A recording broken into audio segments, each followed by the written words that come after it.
Aling Miling! Lumabas nga kayo dyan at mag-uusap tayo! Banji, ano na naman ba yan? Bakit ba sigaw ka ng sigaw? Huwag nga kayong magpaka-inosente pa dyan. Yung pusa nyo, pumasok na naman sa kusina namin. Ubos na yung ulam namin. Yung tirang adobo namin kagabi, wala na. Kahit buto, nilimas. Hindi lang naman ako ang may pusa rito. Baka naman sa iba yon. Paanong sa iba? Kayo ang pinakamalapit dito. Yung mga daing na isinabit ko sa itaas, pinagkakagat niyang lahat. Nasayang lang ang pinambili ko. Pasensya ka na, Banji. Kung pusa ko man yun papalitan ko na lang ang mga nakuha at nasira niya. Hindi sapat na magbabayad ka lang. Ikulong mo yung pusa mo. Itali mo. Turuan mo. Kung hindi, ako mismo ang gagawa ng paraan. Banji, sumusobra ka naman na. Kulang pa nga to sa ginawa ng pusa mo sa amin. Hindi ito ang unang beses na ginawa niya yan sa akin. Anong akala mo? Tumutubo na lang sa puno ang pinambibili ko sa mga yon? Ano bang pinagsasasabi mo? Yung isda ko noong isang linggo, yung manok na iniwan sa mesa, lahat yon nilantakan ng alaga mo. Nakita mo ba mismo ang pusa ko ang may gawa nun? Dahil kung hindi, baka naman nagkakamali ka lang. Ano? Ako pa ang hindi sigurado? Hindi ako baliw na gagawa lang ng kwento. Kahit hindi ako nakapagtapos, marunong akong magbilang ng mga nawawala sa kusina ko. Kapag umulit pa yan, huwag mo akong sisisihin sa gagawin ko. Baka isang araw, hindi na lang pusa ang uuwi sa'yo. Ayos lang naman sana kung isang beses lang. Yung paulit-ulit na. Aba, iba na yan. May mga tao talagang hindi marunong magpigil ng galit at bunganga na siyang nagiging dahilan ng ikakapapahamak nila. Magandang araw sa inyo, listeners. Nandito na naman ako para maghatid ng story sa inyo.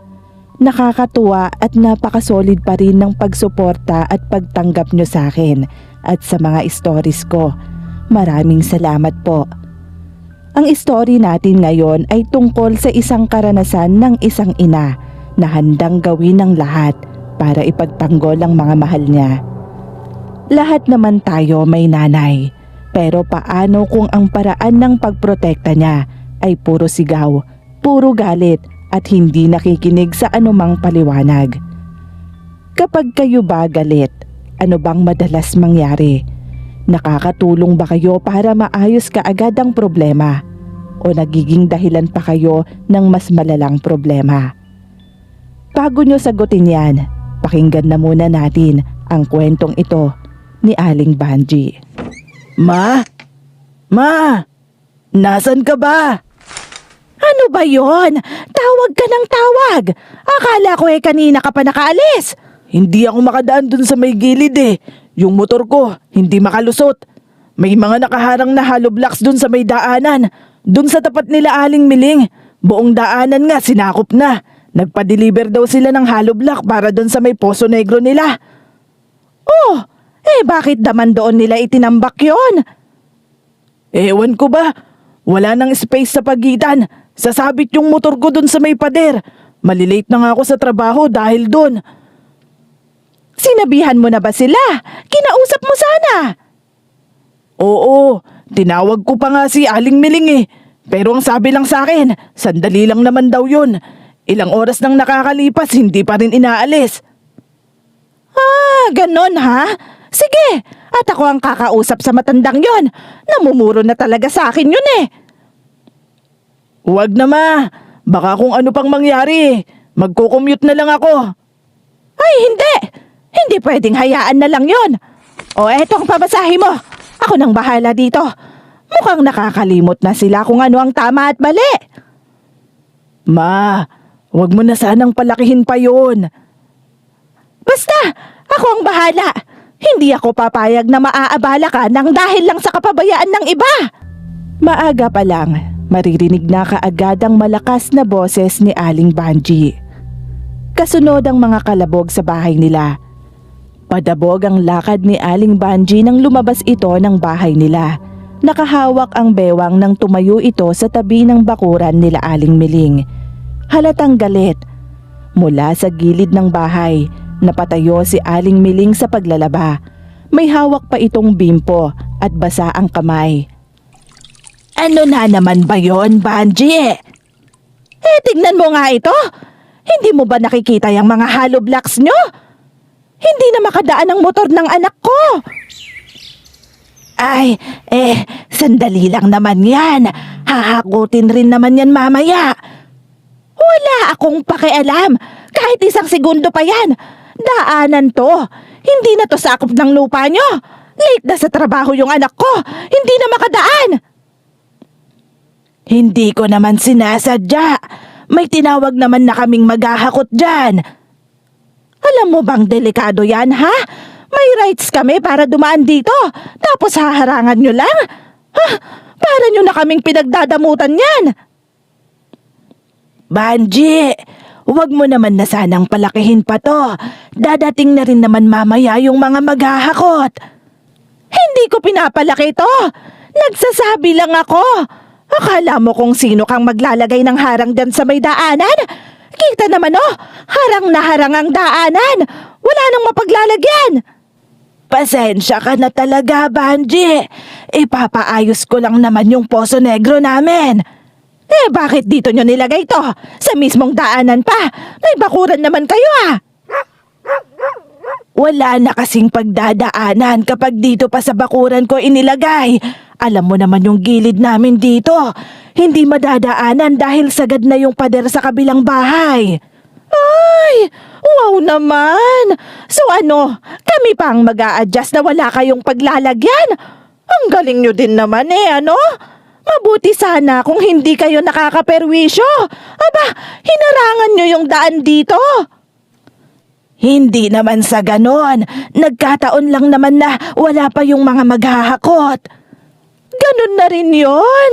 Pinalampas na nga kita doon sa may pusa mo. Mula pa nung naglagay ka ng upuan sa tapat ng bahay namin noong piyesta, pinalampas na kita. Akala mo makakalimutan ko na yon? Hanggang ngayon, ganon ka pa rin. Papansin ka masyado. Kung hindi mo aalisin yung mga yan ngayon, ako ang mag-aalis dyan. Seryoso ko, wag mo akong susubukan. Banji, sandali lang naman. Inaantay lang naman namin yung gagawa at maghahakot niyan. Hindi ako ang mag-a-adjust sa inyo dahil lote ko yan. Mabuti pa yata magpagawa na lang ako ng pader dito para hindi na kami madamay pa sa mga ginagawa nyo. At sisiguraduhin kong mas mataas pa yon sa kapal ng mukha mo. Hindi na sumagot si Aling Miling noon. Alam niyang kahit anong sabihin niya, hindi rin siya papakinggan ng kapitbahay. Habang paalis si Aling Banji, nagsimula ng magbulungan ang ilang mga kapitbahay na nakarinig sa pagtatalo nila. Sa lugar na yon, isa si Aling Banji sa iniiwasan ng lahat. Dahil kapag nagsimula na siya, wala nang gusto pang magsalita dahil mapagbabalingan lang sila ng galit nito. Ay nako, nakakainis. Akala mo kung sino? Hindi naman sa kanila yung lote. Ang kapal talaga ng muka. Kaya tanda-tanda na, hindi pa rin marunong mag-isip. Ay! Basagin mo na lang kaya yung mga gamit natin. Babasagin ko talaga. Uunahin ko yung mga hollow block dyan sa labas. Alam mo bang ginawang abala nun sa anak natin? Oo, at narinig ko rin kung anong ginawa mo. Mali yun, Banji. Paanong mali? Sige nga, naabala ang anak natin sa trabaho. Nagtambak sila ng hollow block sa lote natin nang hindi man lang nagsasabi sa akin. Hahakutin din naman daw yun. Alam mo kung hahayaan na lang natin ang mga yan, aba, mamimihasa ang mga yan. Uulit yan. Sasabihin niyan, wala tayong pakialam. Naayos lang sa atin ang ginagawa niya. Hindi mo mamamalayan, iba nang nakikinabang sa lupang yan. Masyado ka naman yatang mapanghusga sa kanila. Basta, hindi ko hahayaan na gano'n ang gagawin nila. Hindi doon natapos ang init ng ulo ni Aling Banji. Kinabukasan, bandang 9:00, sa poso na pinagkukuhanan ng tubig ng buong kubkuban na yon, Unti-unting nagtitipon ang mga babae ron. May nagbabanlaw, may nagkukusot ng damit, may nagkukwentuhan habang nakalublob ang kamay sa batya. Normal lang lahat hanggang sabay bigla na lang sumigaw. Ay nako, nakakawalang gana talaga maglaba kung ganito. Ano na naman ba yan, Banji? Kaya aga-aga ganyan ang itsura mo. Nasaan ba yung matandang narinig kong tumawag na walang alam ang anak ko? Nandito ba siya? Ha? Sino ba yung tinutukoy mong yon? Huwag na kayong magpanggap na walang alam. May nagsabi na sa akin, lahat kayo nakaharap ng sabihin ngayon. Baka naman napagkakamalan mo lang. Malinaw na malinaw ang narinig ko. Walang gagalaw sa inyo hanggat hindi lumalabas ang matandang yon. Abay, Banji, grabe ka naman. Hindi mo pwedeng pahintuin kami. Hinahabol na nga lang namin ang maglaba at marami pa kaming gagawin sa bahay namin. Kapag may naglakas loob sa inyo na gumalaw, gagawin kong basahan yung mga yan. Isasampal ko yan sa mga mukha nyo. Aba, tumahimik kayo kung wala kayong sasabihing matino, lalo na sa anak ko. Hindi ako nakapag-aral, pero marunong akong bumasa ng ugali ng mga tao. Wala naman kasing nagsasabi ng ganun sa anak mo. Wala kaming alam doon. Aba, maniwala ka naman sa amin. Isa lang naman ang gusto ko. Yung lumabas siya ngayon. Dahil kung hindi, lahat kayo madadamay. Huwag ka naman sanang dito maggulo. Kung may problema ka sa taong yon, huwag ka dito magalit. Doon ka sa bahay niya. May mga kailangan kaming gawin. At hindi kami hihinto dahil lang din sa ginagawa mo. Ikaw kanina ka pa sagot ng sagot. Tumigil ka. Baka nakakalimutan mo yung plancha ng damit na hiniram mo. Hanggang ngayon, hindi mo pa rin pinabalik sa akin. Walang kumibo matapos yon. Walang umamin. At wala nang naglakas loob na magsalita pa. Ilang minuto ang lumipas. May isang batang tumakbo papunta sa gawin nila Aling Banji. Nagmamadali itong lumapit sa kanya. Pagkasiguro pa lang niya sa sinabi ng bata, dali-dali na siyang tumayo. Aling Banji, si Mang Isko daw po. Pinagbintangan po yung asawa nyo na nagnakaw ng pananim sa may bukid. Nagkakagulo na po doon. Ano? Ang kapal naman ng mukha no na pagbintangan ng asawa ko.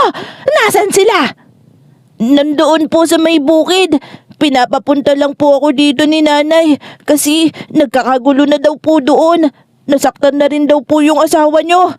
Halika, samahan mo ko. Hindi pwede ang ginagawa nila ngayon sa asawa ko. Sige po, sumunod po kayo sa akin. Pero wala na po dun yung asawa nyo Dinala na po kasi dun sa may clinic dahil nga nasugatan daw po. Oo, sige. Ang mahalaga, makaharap ko ang nagbibintang sa kanya. Dito po, malapit na po tayo. Ayun po si Mang Isko, nasa may gitna ng bukid niya. Sige, umuwi ka na. Haharapin ko ang lalaking ito. Akala niya aatrasan ko siya porque malaki ang katawan niya. Sa may bukid, walang pagdadalawang isip na bumunot si Aling Banji ng mga tanim roon. Nang makita siya ni Mang Isko, sinigawan niya ito pero hindi tumigil si Aling Banji. Patuloy siya ron, walang pakialam sa nasisira niya. Galit na galit siya. Nang magkalapit na, doon na tuluyang ginamit ni Aling Banji ang bunganga niya. Sunod-sunod at galit ang mga salitang maririnig mula sa kanya. Hay Banji! Ano ba yan? Ganito pala ang gusto mo, ha? Magnanakaw pala? Asawa ko pa talagang pagbibintangan mo? Ano bang ginagawa mo? Ito ba ang kapalit ng pagtulong ng asawa ko sa inyo, ha? Sasabihan mo pa talaga siya na magnanakaw? Hindi naman siya ang tinutukoy ko. Sinungaling ka? Hindi ka na nakontento? Sinaktan mo pa talaga? Ganyan ba kayo, ha? Ganyan ka ba tumanaw ng utang na loob? May nawawala lang kasi sa pananim ko. Tinanong ko lang naman siya kung napansin ba niya. Bakit siya kaagad ang tatanungin nyo? Dahil mas madali siyang sisihin? Hindi ko naman sinabing siya. Nagtanong lang naman ako. Pero pinalabas mo. Alam mo ba kung gaano kabait ang asawa ko, ha? Ilang beses ka na niyang tinutulungan dito. At alam ng lahat yon. Banji, makinig ka nga muna kasi sa paliwanag ko. Hindi ako interesado sa paliwanag ng taong marunong manghusga, pero hindi naman marunong magpasalamat. Lahat kayo, pare-pareho. Kapag may nawawala, kapag may problema, kami kaagad ang sinisisi nyo. Hindi totoo yan. Talaga? Anong nangyari? Bakit mo sinaktan ang asawa ko? Sa laki mong yan, sa mahihina ka talaga pumapatol? Halika rito, patunayan mo na mali ang nakarating sa akin. Wala akong dapat patunayan sa'yo. Ikaw ang gumagawa ng gulo rito. Ako pa talaga ngayon? Asawa ko na nga ang niyurakan ng dignidad. Ako pang may kasalanan? Ipinagtatanggol ko lang siya sa'yo. Oo, tignan mo. Tignan mo ang ginawa mo. Pinaghirapan ko ang mga pananim na yan, tapos basta-basta mo na lang binunot. At ano, ang dangal namin, mas mahalaga pa ba yon kaysa dyan sa mga tanim mo? Yan, napapalitan. Pero ang dignidad na ibinaba mo, hindi na. Sa susunod, mag-isip ka muna bago ka magbintang. Hindi lahat ay mananahimik lang. Ibahin mo ko, Isko. Dahil ako mismo ang haharap sa'yo. Hindi ako natatakot kahit sino ka pa. Wala naman kasi talaga akong sinabi na siyang nagnakaw. Malibang magtanong ngayon, ha? Tinalikuran na lang ni Aling Banji si Mang Isko. Sa bahay nila, nadatnan ni Aling Banji ang asawang nakaupo sa sala. May benda ang paa, may sugat rin sa braso. Kaagad siyang pumasok at hinarap ito. Nadagdaga ng inis niya sa kalagayan ng asawa. Tamang-tama, nandyan ka na pala. Tulungan mo nga ako.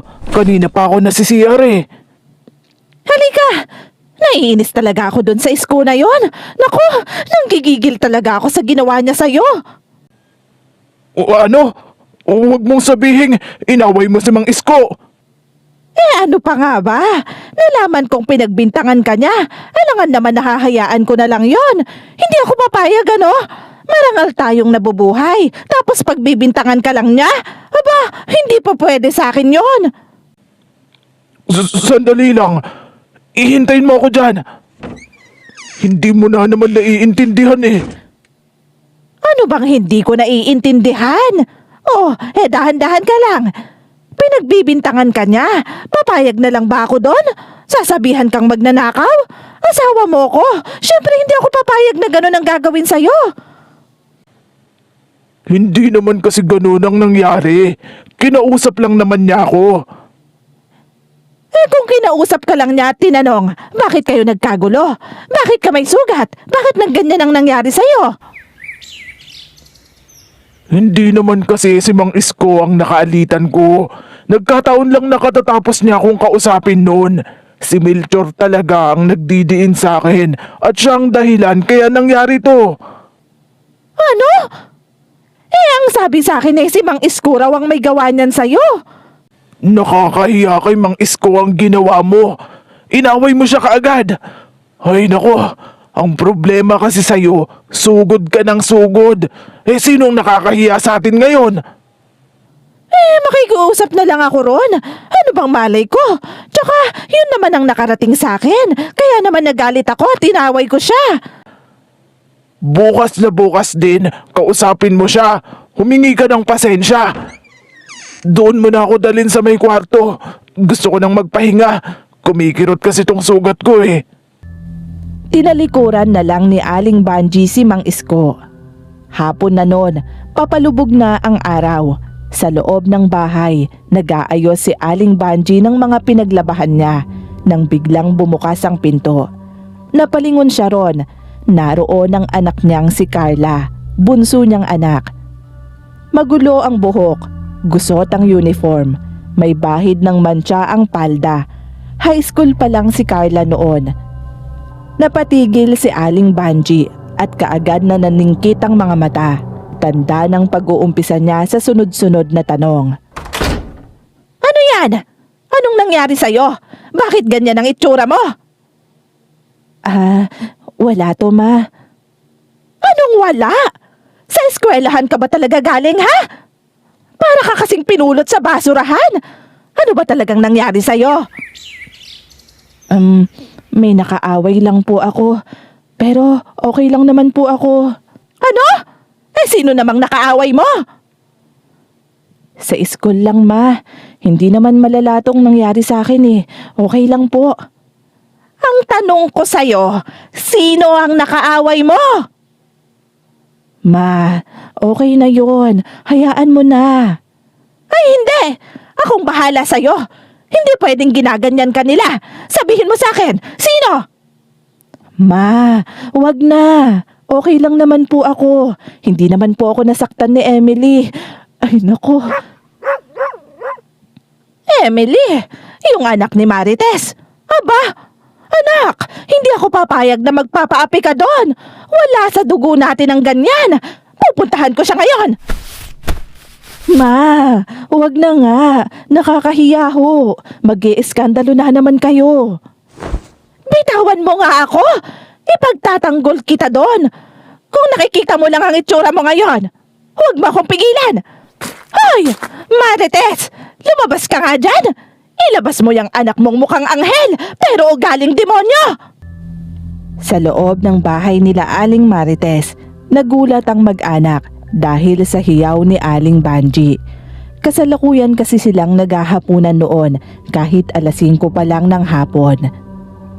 Dahil sa sunod-sunod na hiyaw, agad na tumayo si Aling Marites para tignan yon. Wala namang tigil sa paghiyaw si Aling Banji sa may labas. Ano ba yon? Sandali nga, titignan ko muna. Nay, huwag niyo na ngang labasin. Baka mapano pa po kayo.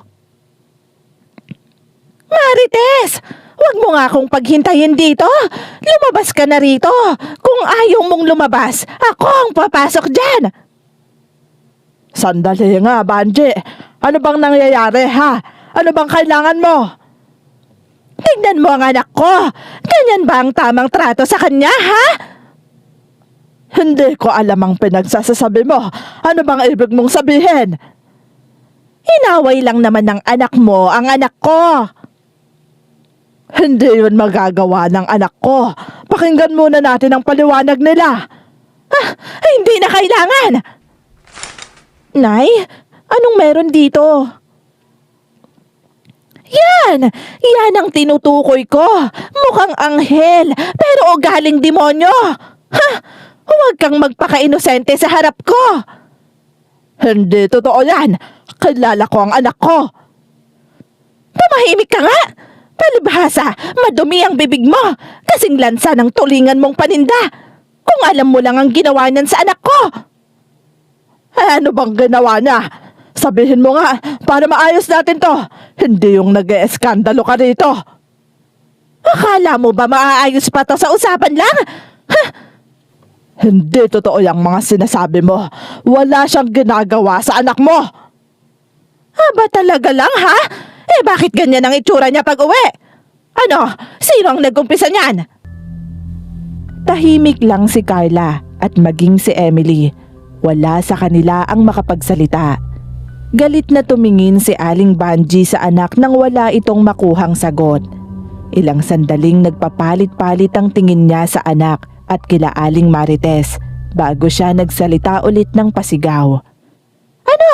Sumagot kayo! Sino ang nag-umpisa niyan? Ma, wala ho. Hindi naman ganon ang iniisip nyo. Hindi ho ganon ang nangyari.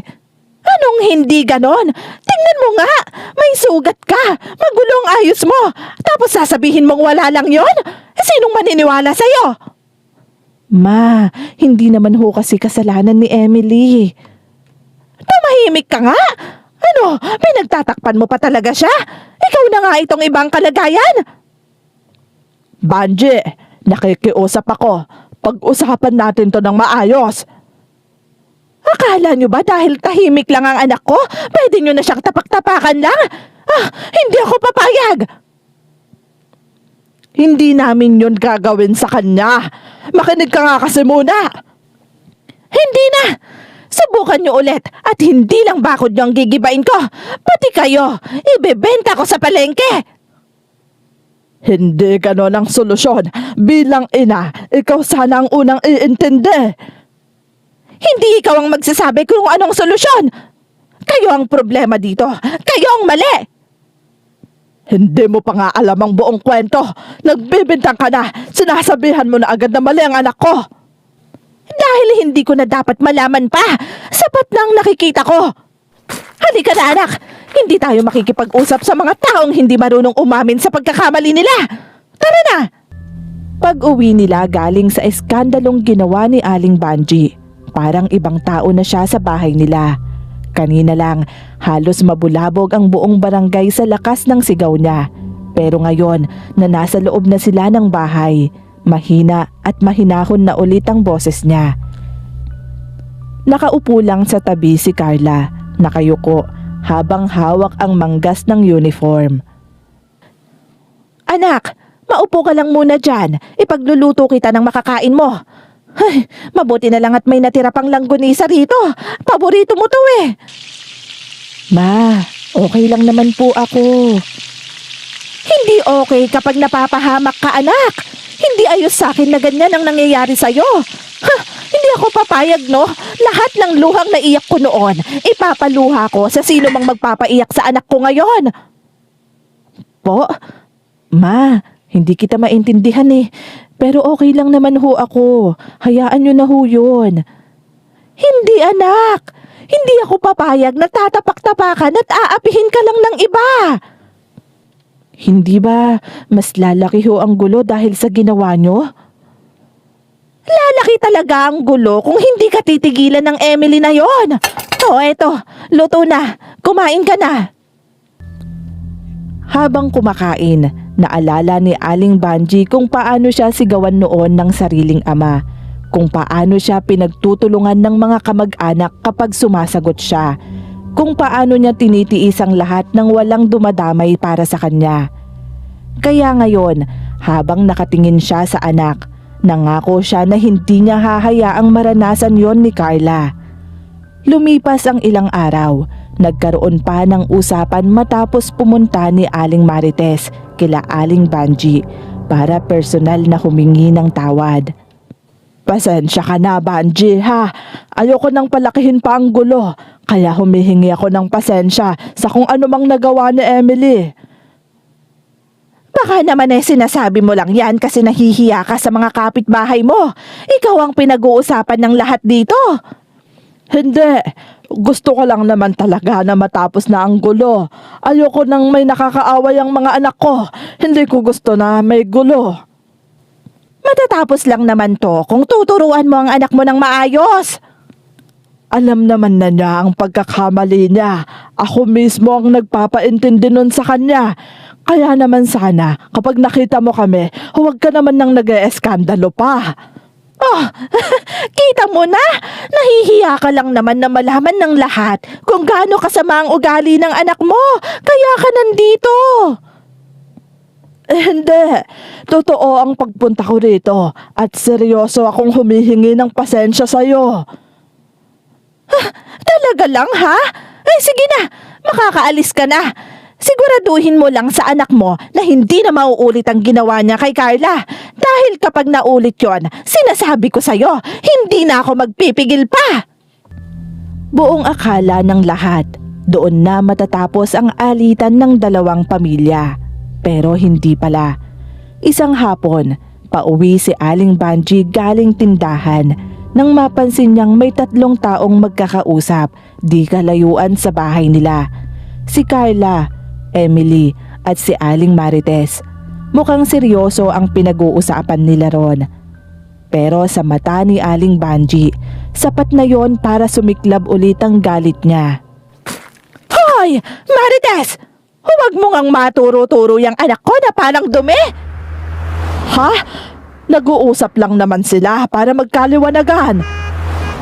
Hindi yun ang nakikita ko. Pinagtutulungan niyo pa talagang anak ko. Akala mo tapos na tayo dahil nag-sorry ka? Ang sorry para sa mga aksidente lang. Yung ginagawa niyong mag-ina, pananadya na yan. Ano bang sinasabi mo? Nagkakamali ka ng iniisip. Tumahimik ka! Hindi ako bulag! Ma, tama na. Hindi ikaw ang kinakausap ko, Carla! Pinagtatanggol lang nga kita! Huwag kang matakot! Hanggat nandito ako, walang aapi sa'yo! Tita, nagkakamali naman ho kayo. Nag-uusap lang ho talaga kami. Ano? Magpapaawa ka na ngayon? Walang epekto yan sa akin! Banji, sumusobra ka naman na. Makinig ka nga muna. Wala akong dapat pang marinig sa inyo! Akala mo ba nakalimutan ko na yung utang mong hindi binayaran? 3 taon nang nakakalipas! At yung paninira mo kay Aling Nena. Sinabi mong kabit siya ng tricycle driver. Lahat ng chismis dito, ikaw ang ugat. At meron pa, yung pakikipag-away mo sa kapatid mo. Akala mo ba hindi namin alam yon na pinalayas ka noon sa inyo? Banji, ibang usapan na yung mga binabanggit mo. Hindi pa ako tapos. Akala mo mabait ka dahil mahinahon kang magsalita? Ha, mas delikado pa yung mga katulad mo. Plastic! Nakatahimik lang si Carla noon, hindi makatingin sa kahit sino dahil sa mga sinabi ng ina. Dahil lang totoo, siya naman talaga ang madalas magsimula ng away sa pagitan nila ni Emily. Lalo na kapag kasama nito ang lalaking gusto niya. Siya ang unang nanunulak at nagpaparinig, pero hindi yon alam ni Aling Banji. Para sa kanya, anak niya ang naaapi. Ma, tama na. Hindi naman po nila ako inaaway. Nag-uusap lang ho talaga kami. Tumahimik ka! Hindi mo kailangang magpakabait sa mga taong gusto kang apakan. Pero wala naman ho talaga silang ginagawa sa akin. Tignan mo! Ganyan niyo pinapalabas ang anak ko. Pinapalabas niyong siya ang mali. Hindi ganun ang nangyayari. Hindi mo rin kasi siya pinapakinggan. Alamin mo muna ang lahat. Ako pa ngayon ang may kasalanan? Hindi yan ang sinabi ko. Pero yan ang ibig mong sabihin. Walang magulang na gustong makitang umiiyak ang anak niya. At kung kailangan kong kalabanin ang buong baryo para sa anak ko, gagawin ko. At paano kung anak mo talaga ang mismong mali? Ha? Sige nga! Hindi mangyayari yon dahil kilala ko ang anak ko. Kahit kailan, hindi siya mag-uumpisa ng away. Mula noon, kahit saan magkasalubong sila Aling Banji at Aling Marites, laging may parinig si Aling Banji. Isang umaga, bumukas ang bintana sa bahay ni Aling Marites nang marinig niya ang usapan sa labas. Doon niya nakita si Aling Banji, kaharap ang ilang mga kapitbahay. Tignan natin kung sino talagang masisira ang buhay. Nananahimik na kami, hindi ka pa rin tumitigil.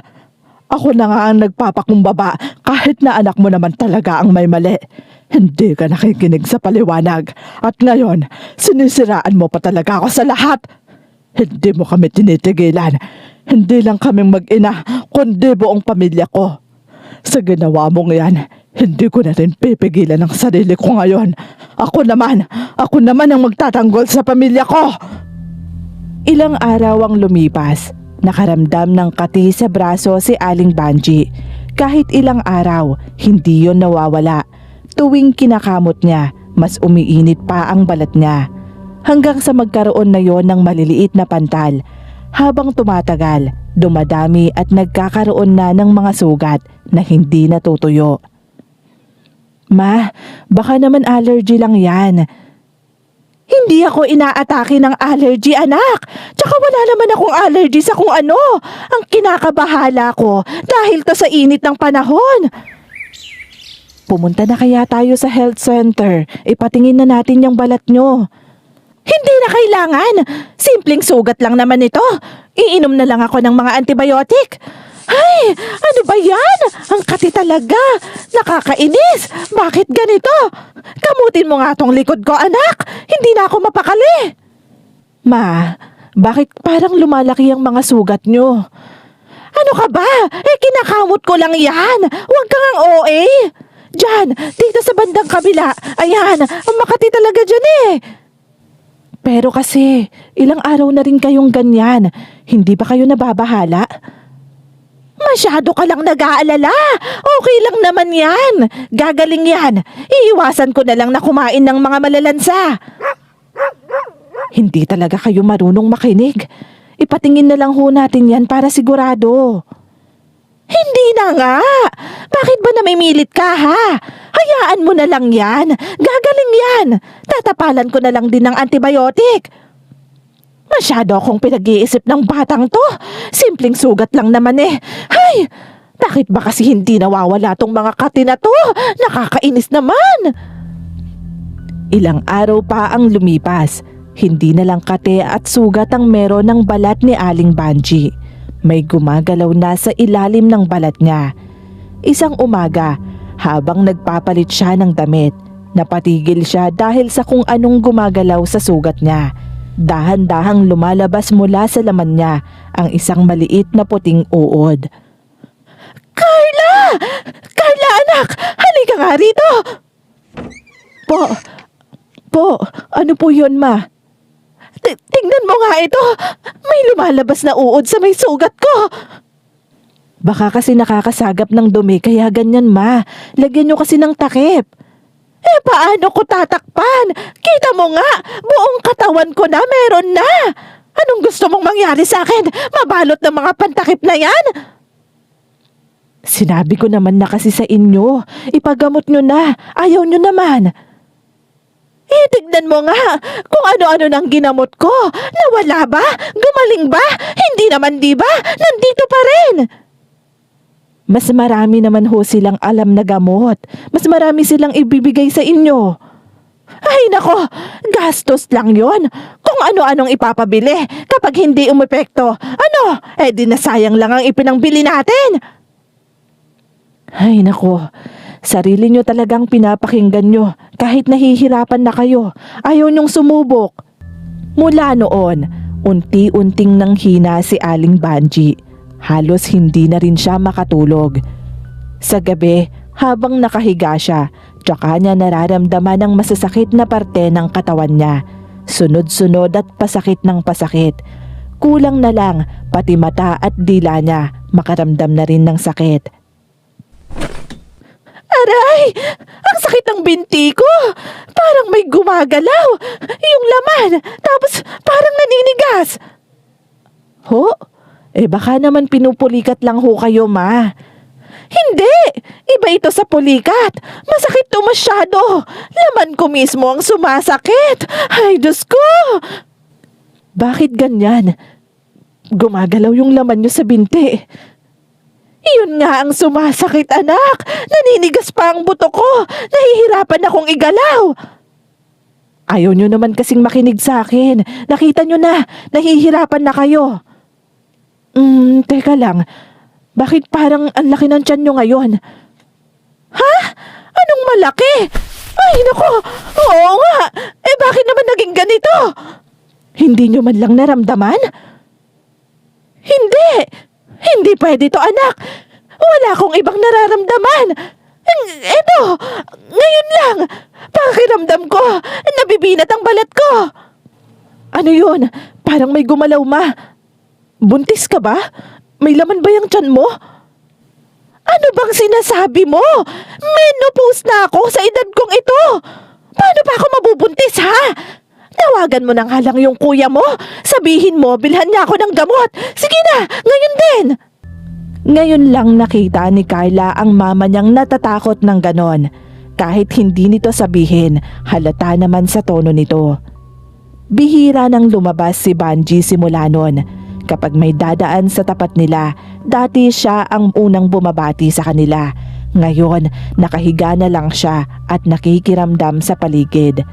Payat na ang katawan at maputla na rin ang balat. Anak! Anak, halika nga, sandali! Po, ma, may kailangan ho ba kayo? Anong gusto nyo? Nagugutom ba kayo? Hindi! May naaamoy ka ba, anak? Ano pong naaamoy? Oo nga no, parang may amoy bulok. Parang malansa, ganun. Oo, Amoy bulok na basura. Nakakasuka ang amoy. Saan naman kaya galing yon? Naglinis naman ho ako kahapon. Wala naman akong kahit anong nakita. Hindi ko rin alam, anak. Kahit saan dito sa bahay, naaamoy ko yun. Hindi kaya dyan sa sugat niyo yon, ma? Imposible naman yun. Nililinis ko ito lagi. Tsaka, ikaw pa nga ang nagpapaligo sa akin, hindi ba? Kaya malabong mangyari yun. Ang dating malakas na boses ni Aling Banji, halos hindi na marinig ngayon. Nakahiga na lang siya sa kama sa may sala. Halos hindi na makatayo dahil sa mga sugat niyang hindi na gumagaling. Kahit anong linis ni Carla doon, kahit anong gamot ang ipahid nila, kahit anong halamang dahon pa, bumabalik pa rin at mas lumalala pa. May mga parte na rin ng balat niya ang nangingitim na. Kapag pinapalitan ni Carla ang benda, may maliliit na insekto siyang nakukuha sa sugat ng ina. Kahit anong gawin nila, hindi yon gumagaling. Dahan-dahan naman, anak. Masakit eh. Dahan-dahanin mo naman. Sumasabit yung laman ko.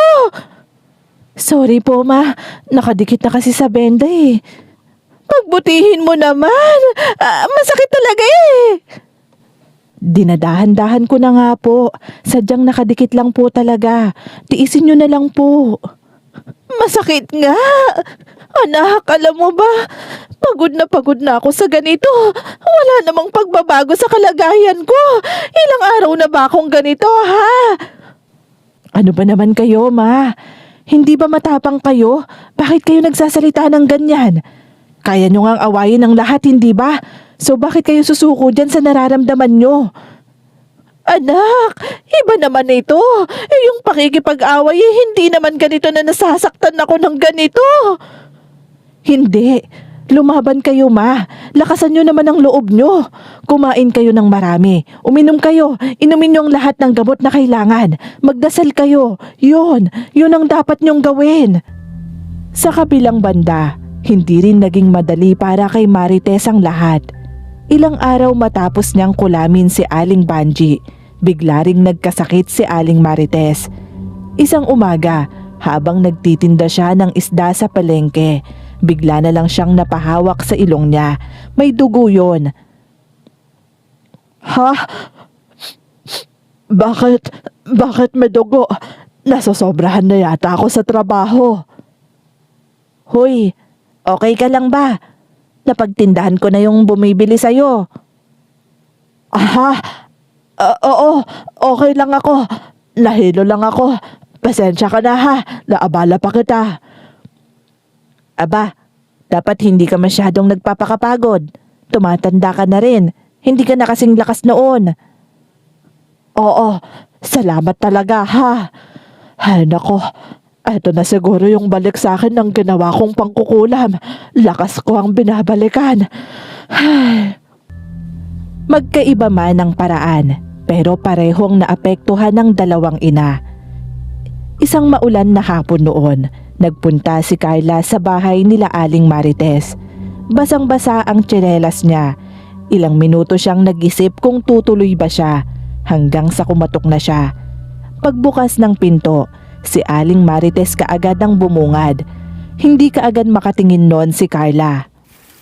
Oh, Carla, ikaw pala. Anong kailangan mo? Tita, pwede ko ho ba kayong makausap ni Emily? Oo naman. Sige, halika. Tumuloy ka. Sorry, Emily. Sorry din po, tita. Ako po talaga yung may kasalanan. Ako po yung madalas na nagsisimula ng away sa pagitan namin. Hindi naman po talaga ako inaaway ng anak nyo eh. Nagsiselos lang po ako sa kanya. Alam ko na yon. Dahil sa lalaki, hindi ba? Opo. Kapag magkausap po kasi sila, naiinggit po ako. Ako yung unang nagpaparinig. Ako rin po yung nanunulak.